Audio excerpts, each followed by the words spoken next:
crossing is still having some issues. This is still messing up.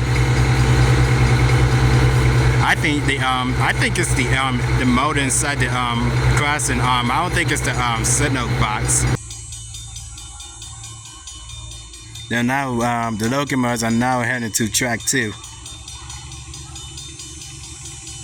It would be cool if this diesel locomotive 12 had disc lights.